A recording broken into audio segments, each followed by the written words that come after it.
Security forces detained 7 members of the Sasna Tsrer party in Yerevan after the Court of Cassation declined to hear their appeal against a prior guilty verdict. Members of Sasna Tsrer have been sentenced to prison terms ranging from 4 to 25 years for seizing a police station in Yerevan in 2016 and taking several people hostage. 2 policemen were killed during the days-long standoff that resulted. The incident drew widespread attention, both in Armenia and internationally. Clashes broke out between anti-government protesters and police in front of a government building in central Yerevan, leaving 2 officers hospitalized with non-life-threatening injuries. 111 protesters have been detained, according to the police. Yerevan has seen near-daily protests for nearly a month now, with thousands of people on the streets demanding that Prime Minister Nikol Pashinyan resign. The demonstrations come mainly in response to widespread concern that Pashinyan is preparing to cede Armenian control over Karabakh to Azerbaijan. Iskhan Sagatelian, a senior opposition lawmaker who has emerged as the leader of the protest movement, has announced plans to convene a special parliamentary session Friday. At the session, the opposition plans to push the assembly to adopt a number of red lines for Armenia-Azerbaijan and Armenia-Turkey normalization efforts. The weekend saw anti-government protests in both Yerevan and Stepanakert, coinciding with the Republic Day holiday.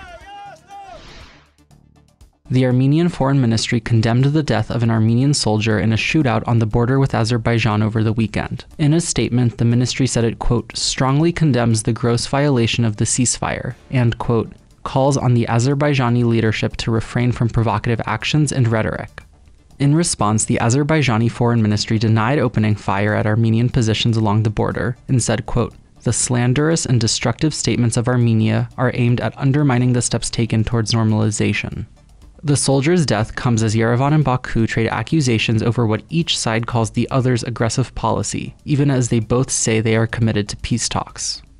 In a lengthy speech over the weekend, Azerbaijani President Ilham Aliyev made a number of points that sparked controversy in Armenia, arguing that the Karabakh conflict has been, quote, resolved, and that Nagorno-Karabakh as a territorial entity no longer exists. He also made reference to Syunik, Armenia's southernmost region, as, quote, our ancient land of western Zangezur.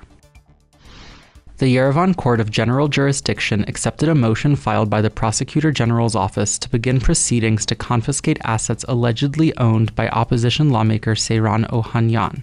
Ohanyan previously served as defense minister from 2008 to 2016. The Prosecutor General's office alleges that a mansion in Yerevan and a vehicle connected with Ohanyan were acquired illegally, arguing that someone with Ohanyan's reported level of income could not afford them.